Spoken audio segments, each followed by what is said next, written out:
Well, hello. We doing okay? Yeah, we'll be talking about peace today, but before I get into it, I got a couple prayer issues I want to give you guys, just updates and stuff. First, you guys know, been following the saga of the Steve Eyes. And just to give you the latest update, I had the first surgery on my left eye in March. I'll have the second surgery on my right eye. It's a cornea transplant tomorrow. So if you felt like praying about that, I would not get upset at you. I normally don't do these things, but this one is worse for me than the first one, because the first surgery was on my bad eye that I barely used anyway. This is the one I lean on, and I still can't read out of this one. I got some astigmatism that means I can't read until I get new glasses, and so there's a little bit of worry, because I don't know if you figured this out. Reading's a big part of my life. And so if you could pray that this goes very well, there's no complications, and that I'm able to read out of this eye within just a few days, that would be really, really cool.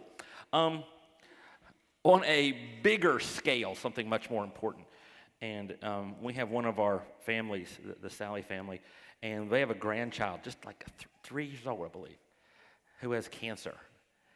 And they're with them right now for this treatment stuff. And so after church, after we put the chairs away, there's going to be a gathering over by the flagpole to pray as a community for them. Okay, so stop that, Steve. So if you would feel comfortable at all joining us, like I said, we can put the chairs away. We can go over there. We can get that. We're going to take a picture, send them, let them just remind them how much we care. So anyway, that's something I would encourage you, if you feel at all comfortable with that, to join us in that. So ironically today we're talking about peace, because the best time to think about peace is not when things are going smoothly, but when things are chaotic and complicated and painful or scary, or all the things that defeat peace, right? So today we're doing the series, Take a Deep Breath. We're talking about mental health. We're talking about more than mental health. We're talking about peace, because that's the goal. The goal is, the spiritual term is not just that you're mentally healthy, but that you have peace. And so I need to go over the stool at least one more time to catch you up, because today we're up here, but you'll notice this sits on top of the stool, and the stool has to be in place. So you can't come in today and just get what we talk about today and just apply it and expect amazing things to happen necessarily. Because in order to have peace, you have to have emotional and spiritual health. And then supporting those are physical needs. We talked about that in the very first week. We talked about the fact that you have to be taking care of yourself physically. You have to be getting food and rest and all the things that come into that. And also for a lot of people, you may hit a space where there is a need for something chemical to help you with it. And I'm not talking about self-prescribed, but real live, honest to goodness. Like if you're clinically depressed and you listen to the sermon, it might help some. Who knows? God may just decide to make it work completely. He's got that ability. But it's also very possible He wants you to go through the physical things you need. Or next week, Pastor Barry will be talking about the counsel that you sometimes need for these kind of things. Wise people in your life, wise professionals sometimes in your life. And last week, Pastor Aaron talked about the need for friends and community, and how you have to have those pieces. You have to have the people around you to support you and hold you up and encourage you and challenge you and all those things. And if you have these, then you can build a foundation of emotional and spiritual health. And if you have, and as you're working on that, you can work on the concept of peace, which we'll talk about today, all right? Remember, you have to talk. I cannot see your heads nodding at all. Okay, some of the bald guys in the back, I get it, because there's enough glare that I catch it. But if I go like that, that's like 3 bald guys nodded at once, okay? Pulled up the wrong, what in the world? I have the wrong notes. I have that bad, always say, I know what to do. Trust me. There's 2 of these in here. I need the other one. Okay. This is the right one. Is it the right one still? Let's go back. Here's the sermon title is The True Terrorist, by the way, because you find that interesting. Okay, let's go back. We started out in Philippians chapter 4, and we talked about that, and I want to just review that first few verses and hit them again just slightly. It says, finally, brothers and sisters, whatever is true, whatever is noble, whatever is right, whatever is pure, whatever is lovely, whatever is admirable, if anything is excellent or praiseworthy, think about such things. And a bottom line, without digging into it like we did a few weeks ago, the bottom line, peace starts with a positive attitude. Peace starts with a positive attitude, which can be hard. Because I don't know if you have noticed, but we don't live in a positive attitude world. It seems like everybody's purpose is to fight about everything all the time. Matter of fact, the Bible says that a soft answer turns away wrath. But frequently in our culture, a soft answer means you're soft and should be attacked. And so there's the question, how do I maintain a positive attitude in such a negative world? I want a positive attitude, but dude, nobody's helping. There's the encouragement isn't a thing anymore. It's just, how can I tell you how wrong you are? And it's, of course, politically that's the case. Man, religiously, man, I was in my classes a couple weeks ago, and it was like, we're right, everybody else is wrong about everything. I'm like, this is just heavy, hard stuff, okay? But this is what Paul says in Colossians. Since you've been raised to new life with Christ, set your sights on the realities of heaven, where Christ sits in the place of honor at God's right hand. Think about the things of heaven, not the things of earth. And can I be honest with you? Might as well try it once in a while. That sounds really good. Set your mind on things above, where Christ is seated at the right hand of God. Think about the things of heaven, not the things of earth. That sounds great. Is anybody any good at it? Is anybody like, yeah, I've mastered that one. I've got that down. Right? Because I don't live there. I've never even been there before. It's like one of her number one, bucket list item is to go to Hawaii. That's her thing. But, she really can't even daydream about it, right? Because she's never been there. Some of you guys have been to Hawaii, and if you want to think about the things of Hawaii, you're going to do a better job than she does. Because you know what you're talking about. Well, I've never been to heaven, okay? So for me to think about the things of heaven is challenging, right? So let me give you one little piece in a verse that a lot of you already know that can help you move your mind to divine things, to higher things. And that's Romans 8:28. We know that in all things God works for the good of those who love him, who have been called according to his purpose. Now, a lot of you have seen this verse a bazillion times. Some of you have this verse, tattooed on your arm. Some of you have it on your walls. But let's just, okay? What does that verse not say? It does not say everything's going to go well. It's not what it says. It doesn't say everything's going to go well. It says everything is going to be used by God for good. Okay? Let me give you the ultimate example of how this works. Because we believe the Bible teaches us pretty clear that there's a story that we are part of. And that story is that in the beginning God creates. So God creates the universe and it's very good. Okay? Then humanity rebels. We talked about it a couple weeks ago. Humanity rebels. We call that the fall. There's creation. There's the fall where humanity rejects God and it screws up everything. And then creation, fall, redemption is where Jesus comes and he dies on a cross and he takes all of our sin on him so we can be redeemed. Creation, fall, redemption. We are bought back so as humans we can be back in God's presence at least as much as we can. But the negative is the place is still broke. It's still screwed up. So we need another step, which is restoration. That's where Jesus comes back and he restores all of creation. Now, here's the thing you need to get. I believe very strongly God, when he finished creation, it says he looked at it and he said it is. Do you remember what it says? He says the universe was very good. Not just good, very good creation. Fall, good and bad. Redemption, getting better. Restoration, I believe this completely. The restored creation will be better than the initial. Okay? It will be different than the initial. In the initial creation, God takes humanity and he puts Adam and Eve in a what? In a garden. Where does he put humanity in restoration? A city. It's not the same. He doesn't just take us and plop us back in a garden. So you're left with two questions.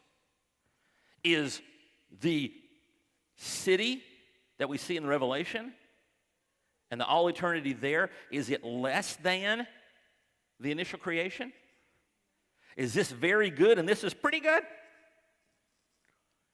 Is it equal? Or do you think God worked the good of those things to the better? I believe he works it for the better. I believe the fact that God allowed creation, allowed us to go through the fall, I think he's going to use that for a better outcome than if it hadn't happened. Because he's God. And he's really cool about taking bad things and turning them into better things. Matter of fact, if you go to Psalm 23, one of the most famous, well-known passages in the entire Bible, Psalm 23, you know, Lord is my shepherd, I shall not want. He leads me beside, all that stuff. And then it says, we'll go King James, Old English. Yea, though I walk through what? The valley of the shadow of death. And the two things I like to point out about that verse, some translations will say the darkest valley. Though I walk through the darkest valley, I will fear no evil. Why? Because you're with me. So if he's the shepherd, I'm in the valley of the shadow of death, or the darkest valley, and he's there with me. How did I get there? He at worst accompanied me there and quite possibly led me there. Why? Because the end is better than if I hadn't gone through the darkest valley. Does that make sense? Somehow, God, in his whole godness, takes the bad and turns it into better. God turns bad into better. And so now, we look at what's around us in our current situation, our current culture, our current world, and say, man, if God's letting it get this bad, how amazingly good is he going to turn it into when he gets done? Okay? How much? See, when you get into when things are really, really bad in your life, your tendency is to think of them as really, really bad. But if you think of them that God is working all things together for good, the farther down it goes, the higher it's going to go after. Now, you may or may not ever see it in this life. You may not understand why you went through the valley. You may not understand why the negatives, why God allowed the bad things in your life. You may never understand any of it. But if you trust God, you can say, the reason he brought me into the valley is because the world's a roller coaster. And if I'm going to go up to the highest part of the roller coaster, how do I get there? Got to ride it, deep, steep drop into the hardest, deepest valley so that when I get to the bottom, I'm at full speed for him to take me to the highest part he can get me to. The deeper the valley, the higher the mountain he can raise us to. And so now I've got my mind set on heavenly things because I'm recognizing that God is driving the roller coaster. He designed the roller coaster. If he's letting me go down into the valley, it's because I need enough speed to get to the amazing thing he's planned for me. And so now, when things are bad, I can have a positive attitude. If I try, if I work at it, instead of focusing on the negative, if I say, this valley is something God's going to turn into something special. I'm not saying I'm always going to know what it is. I'm not saying I'm going to come out the other side and go, oh, there it was. Here's the reason God let. I think most of the time we don't even know why he does things. Because he's really smart and he's got a really complicated plan he's working. But I can trust him that there's a reason for the valley, so I can maintain a positive attitude even when things are going badly. Okay?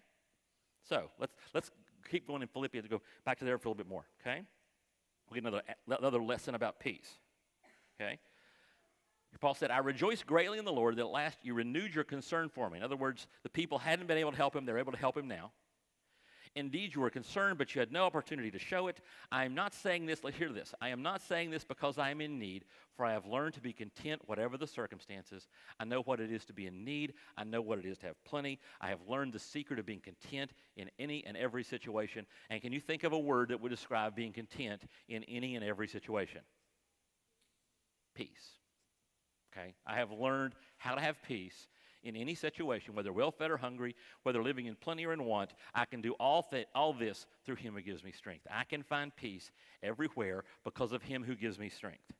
Okay? So peace, you're going to love this. You ready? You ready? Peace requires the right attitude. Peace also requires a heart of gratitude. We're doing rhyming today. You're welcome. Peace requires a heart of gratitude. Now, let me show you the flip side so you can understand it, how to get that heart of gratitude, or why it's so important. In Romans chapter 1, verse 21, it's talking about humanity when we are in rebellion against God, specifically people who don't have a relationship with Jesus Christ, but in general. Although they knew God, they neither glorified him as God nor gave thanks to him, but their thinking became futile and their foolish hearts were darkened. I'm going to mark this verse up. Okay, I'm just going to mark it up for you. Okay? Because I see this right here. We start out and people, am I turned on? No, I'm not. Got to do here and here. Am I ready? Yes. Knew God. They knew God. Now, if you know God, what is the proper response to knowing God? Two things. Glorify him and give thanks. That's the proper response to knowing God. If you know God, you should be glorifying him and giving thanks for him. Unfortunately, we've got these two words here. Neither nor. Okay?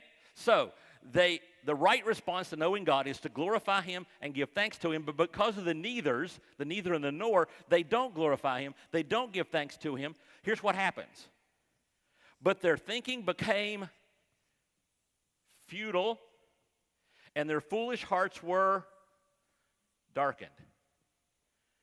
Thinking became futile. In other words, their plans don't work out because they're in opposition to God's creation. God created the heavens and the earth. The earth reflects God's nature. So when you live opposition to his principles, it doesn't go well.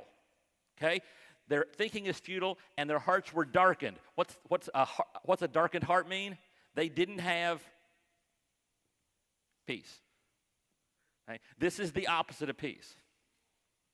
So they knew God, but they didn't glorify him or give thanks to him, so their thinking became futile and their foolish hearts were darkened. They didn't have peace. Okay? Why? We'll start with this one. They did not give thanks. They didn't have gratitude. They weren't thankful to God. And what happens is, that's actually this title for the series, because we have a heart that is a terrorist. Joe Folk, a pastor in Philadelphia, said, you can't negotiate with the heart. It's a terrorist. I love that thought. And here's what he meant by it. Here's the illustration. The concept of the illustration he gave was you ever go to a really good restaurant and eat a lot of food? You know, I don't mean a little bit of food. I mean a lot of food. Here's something I don't know if you can do this or not. I can go to a really good restaurant and eat a lot of food. And I can walk out of the restaurant and there'll be a billboard for another restaurant. And I'll look up and go, oh, that looks good. Oh, that looks so Now, there's no room.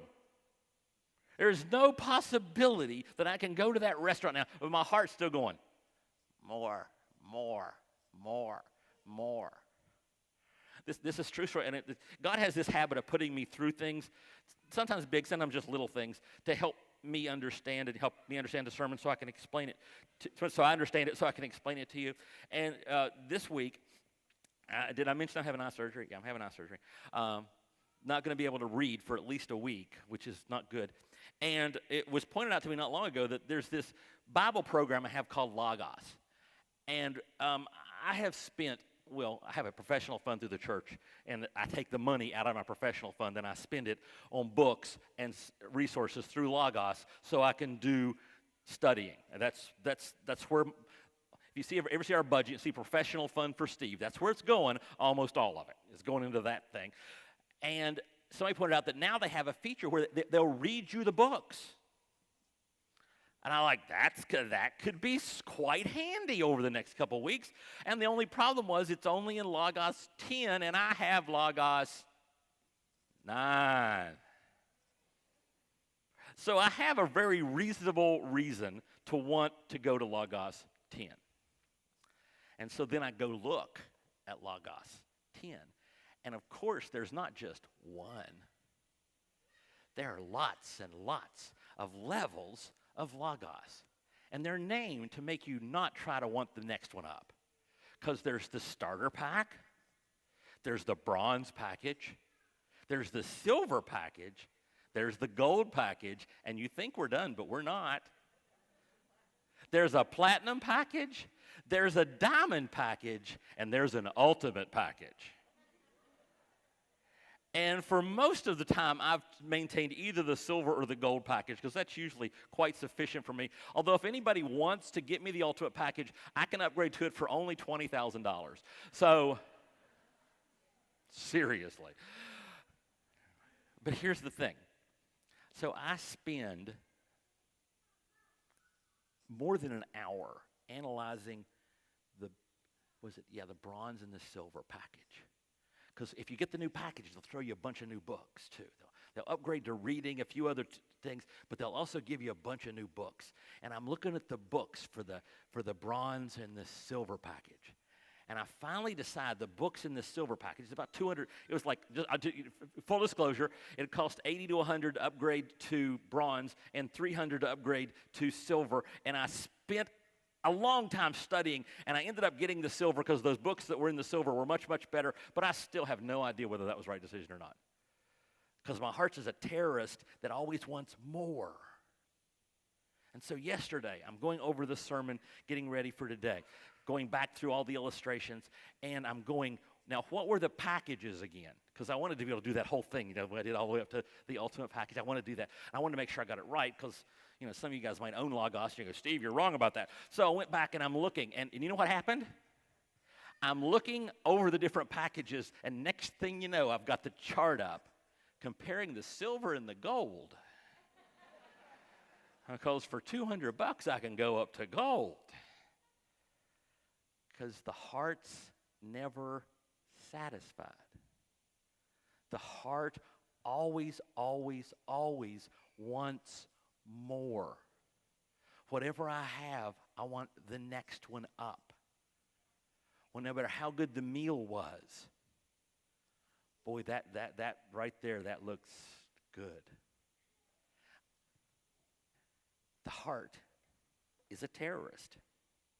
And Paul puts it this way, people who want to be rich, which is all of us. Okay? Let's not pretend like we're talking about a whole bunch of people who aren't us. I'm not. You want to be rich. You want to, and if you're rich, you want more. They did a study of millionaires.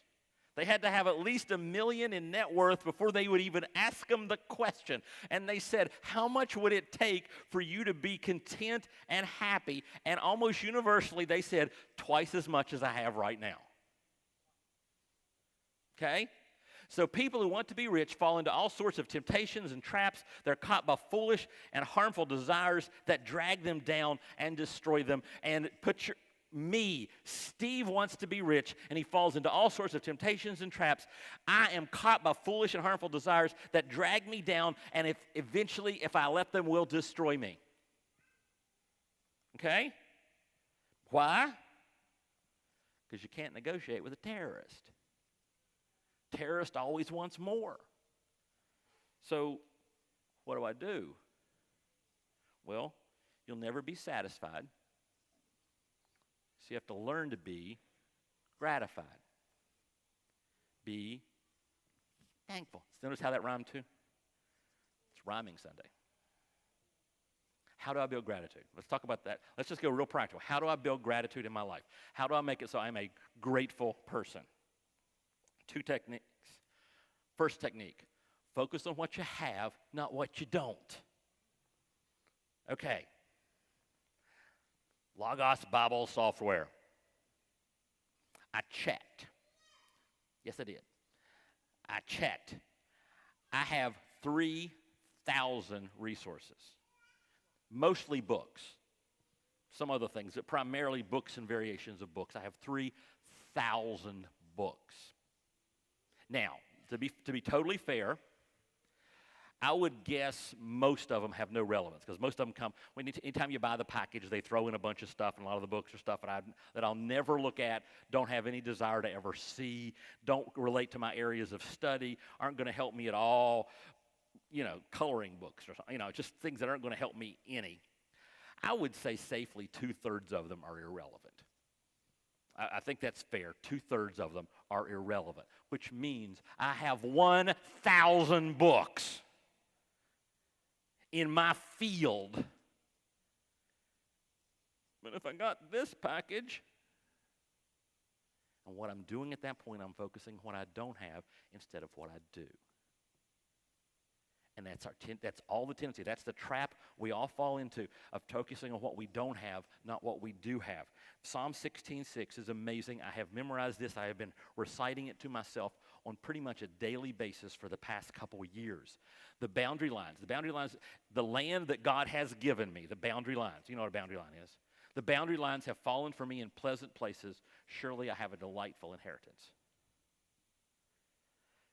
And while all of us have problems, and all of us have challenges, and some of you have really big challenges and really big problems, I'm willing to bet that for almost everybody in this room and everybody watching online, almost every one of you, you look at that verse and say, yeah, that's true.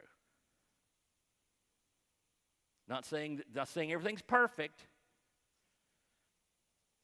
Pleasant places. Good. It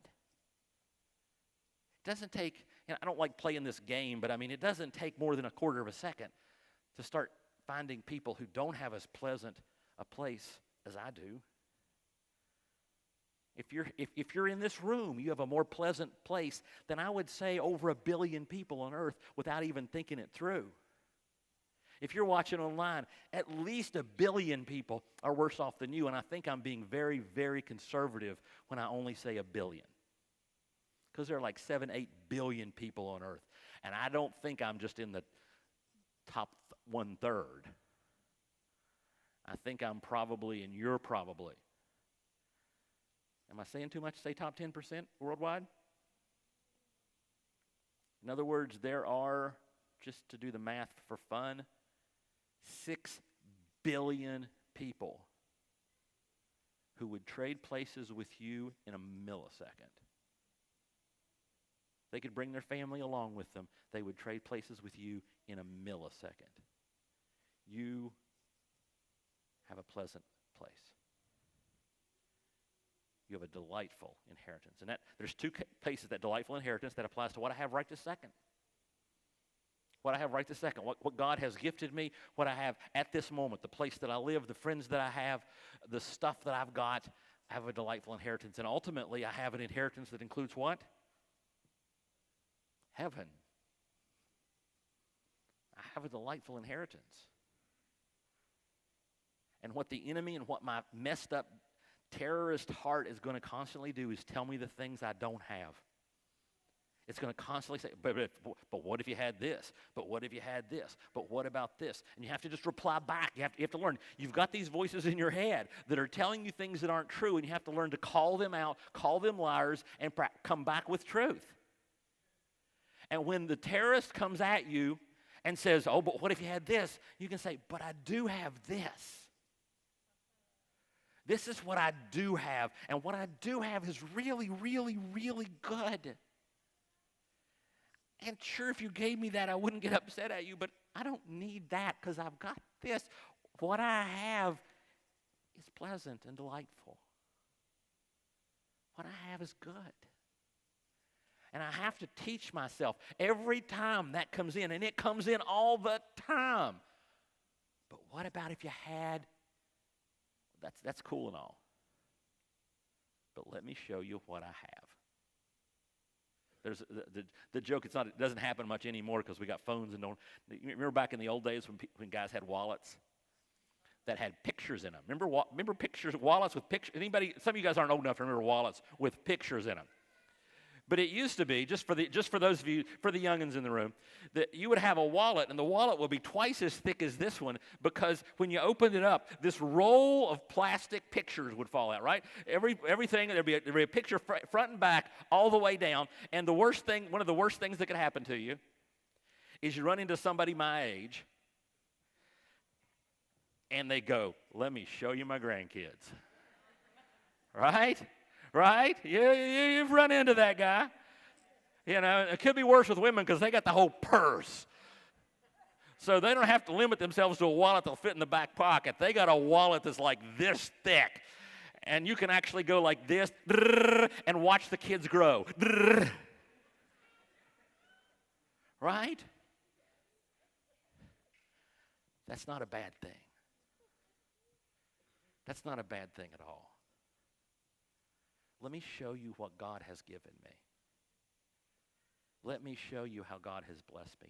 Let me show you the pleasant places and the delightful inheritance that God has given to me. And realistically, if I never get another thing in my life,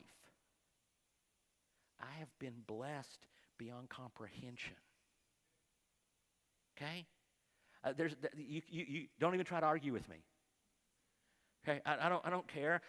Steve, you're having surgery tomorrow. Yeah, to make my eyes better because I live in a culture that has developed incredible science that can take a disease like I have in my eyes and can fix it. And sure, I'm going to have a few months where it's a pain in the butt or the pain in the eye. But in the end, it's going to be better than it was because that's how God works and that's how they work too. He's going to take something bad and make it better because that's what God does. It's a nice picture if you think about it. Okay? So, focus on what you have, not on what you don't. And worship authentically. Remember where we talked worship authentically? Back to Romans 1. Although they knew God, they neither glorified him as God. What's another word for glorifying him? Praise and worship. Worship him. We can all fall into that because we're all so busy. We got so much to do. We need to stop and worship. And what I really don't like about sermons is sometimes they point out stuff in me that I have to fix, and I'm like, it's not about me, it's about them. And I have a habit, and you guys know it. There are some good reasons for it that I always come in late to the service, and there are good reasons. And there are bad reasons. And there are some bad results. And one of the bad results is I'm frequently not over here in time to worship. And if I get here, just as things start, then I'm always busy taking care of 7 things and making sure. Want to see something funny? See something funny? Something cool. Look at this. This is the thing you see on the screen when Ray comes in, right? Remember? It sits back over there. Now watch this. Did you see it? Right there? There are 2 slides. There's this one, and there's this one. Why are there 2 slides? So Steve can stand in the back and pick up his device and go, is my device working? Why, yes. Yes, it is.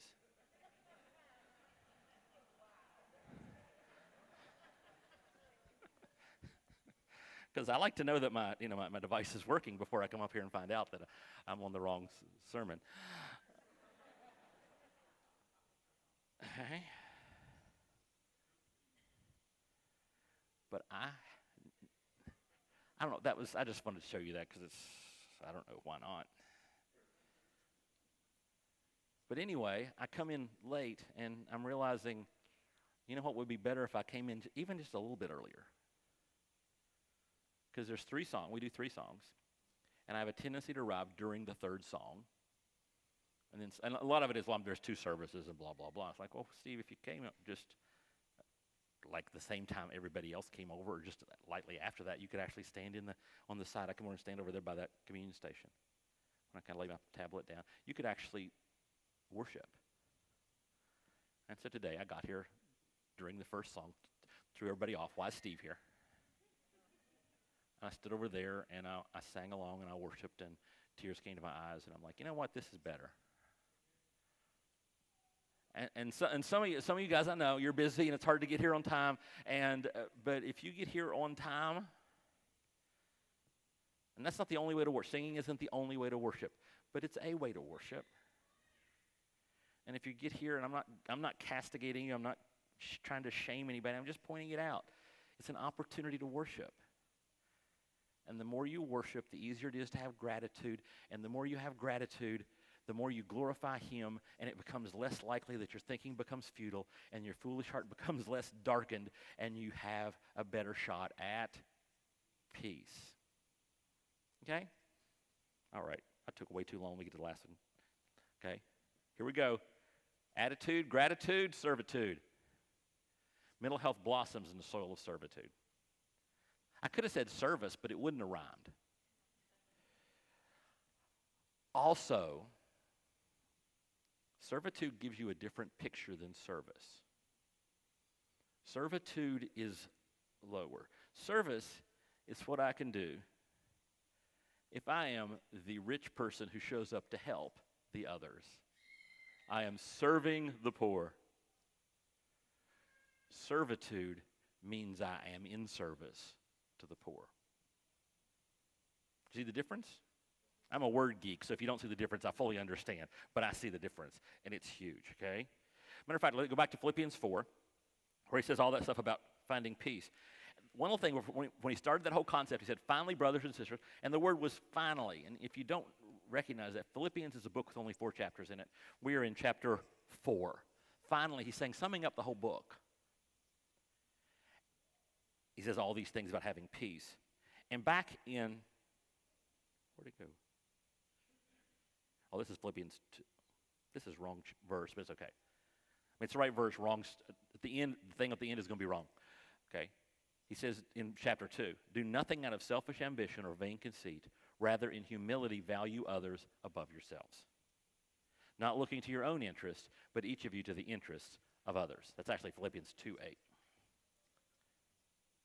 Okay? Not looking to your own interests, the interests of others. Service. So in chapter 4, when he says, finally, brothers and sisters, the verse before talks about having peace. The verse after talks about having peace. And one of the things that happens there is as you place yourself in service to others. Now, why does that happen? Let me give you a real common sense answer why that happens. If I view others as serving me, they're never going to do a good enough job. Right? It's that whole heart as a terrorist thing. Nobody ever serves me as well as I want. Anybody here, you've ever been given a gift and afterwards went, oh, that wasn't enough. That wasn't big enough. That wasn't, anybody? I'm sure I'm the only person that's ever happened to. I'm the only person who's ever gone through Christmas morning and looked at what I got and go, wow, they got more than I got. They got better than me. I wish I'd have gotten. Nobody's ever done that, right? You know what made Christmas a lot better for me? When I totally quit worrying about what I was going to get and really focused my energy on what I could give. And now, as someone who's rapidly becoming a grown-up, it's in sight. I can see it. It's just over there. I can base the joy of my Christmas not on what I get, but the faces of the people I give to. Jesus was right. It's better to give than to receive. It's more blessed to give than to receive. It's really true. It's not just in the book. It's true. It's real. And as I place myself in service to others, in service to God, and in service to other people, I find a joy there that leads to a peace that I can't get when I'm focused on being served. The attitude of a waiter and the person in the table is very, very different. But do you know how you can tell what's the mark of a good waiter, good waitress? They're focused on meeting your needs. Right? What's a bad waiter or bad waitress? My drink is empty. I didn't get this. I didn't get this. A really good waiter or waitress, that doesn't ever happen because they're focused on your needs. You've had the ones, you've gone to a restaurant, and the person, they just needed to kill time till they got to go home. And they drop the food off and come back one time because they're supposed to and say, everything all right? And they don't even pay attention as your Mountain Dew runs out. And you have pizza, but there's no dew. But the good ones are focused on serving. And that's true for us because we are made in the image of God. We are made to be like God. And God loved the world so much that he gave. You're wired for that. Matter of fact, I'll probably close with this. There's a parable Jesus told. It's one of the hardest, meanest parables he did, and I love it. And you've probably heard, if you've been around me a lot, you've heard me say it before. He says, suppose one of you, it's in Luke, he says, suppose one of you has a servant plowing or looking after the sheep. In other words, just doing servant work. Will he say to that servant when he comes in from the field, come along now, sit down and eat? No, won't he rather say, prepare my supper. Get yourself ready and wait on me while I eat and drink. After that, you may eat and drink. Will the owner of the servant, will he thank the servant because he did what he was told to do? How often does your boss just thank you for showing up? Well, hey, you made it to work today. Good job. If your boss is thanking you for showing up, you're probably not a very good employee. Okay, let's just lay it down there right there. Okay. The next verse. So you also, when you have done everything you were told to do, should say, we are unworthy servants. We've only done our duty. And that sounds terrible. It sounds like, oh my gosh, that's just hideous for me to work for God and work for others and not expect to get, parades or something. But that's the attitude that brings peace. The attitude that brings peace is the one that when I am rewarded goes, oh, that's a cool, special thing, but I didn't need it. Because I'm a servant. I'm doing my job. I'm clocking in, doing what I'm paid to do, and then clocking out. I'm an unprofitable, some translations say, servant. I'm just doing what I was hired for. And if you go through life and you're looking for people to reward you and you're looking for people to build you up and exalt you and brag on you all over the place, you're always going to be disappointed because your heart is a terrorist that always wants more, and there's no such thing as enough praise to make you happy for long. Amen? The only way that you get satisfaction is not to be the boss, but to recognize I'm the servant and I have an attitude of servitude. That my job is to do what God wants me to do, and my job is to do what others need me to do. Because at that point, I'm becoming just like Jesus. And that's what I'm made for. And that brings me peace. You'll never have peace if you spend all your energies trying to satisfy yourself. Ever. Because the heart is a terrorist that always cries out for more. Okay? And you defeat that selfish heart with service. Now, I'm going to go to something cheap right now just because. And it's not the point of the sermon. I want you to grab right there. Okay, grab that as an attitude you take out of here. That's what I want you to take that out of here. I do want to point out that I always hate doing this, but I'm going to do it anyway because it's how I work. That we talk about sometimes. We're in the summer. A lot of our people are traveling. If you want to serve here at the church, it's a good time to do it. If you want to start, if you've never done what to do, we only do like 4 or 5 things on Sunday morning. We don't have like a bazillion things on Sunday morning. Let me give you the list. Pick one. Okay, can I just say pick one? Just even if just do it for the summer. We got first impressions. They're the ones that smile and wave and give you a bulletin and make you feel welcome. We've got tech, and they're the ones who make sure my voice comes out the microphone, the sound sounds good, and the lights work and all that stuff. They like to push buttons. We got worship team, and they're the ones that can sing and play instruments and all that stuff. We got children's workers, and they're the ones that can spend an hour with your kids without strangling them. Okay? Now, they're divided into two groups. They're the ones who absolutely love kids, and we make them the teachers, and they're the ones who can tolerate kids, and we make them the assistants. Okay? And a way to serve, not the only way to serve, not the biggest way to serve, is to say, you know what, I'm going to serve the people of my church, at least for the summer, and I'm going to do something. I'm going to pick one of those, and I'm going to do it. You don't have to, not a lifelong commitment, but this summer, while people are traveling and everybody's on vacation and we're in the middle of PCS season, so we watched this class leave, they graduated, they moved on, they got promoted to, well, I would say demoted to Fort Campbell.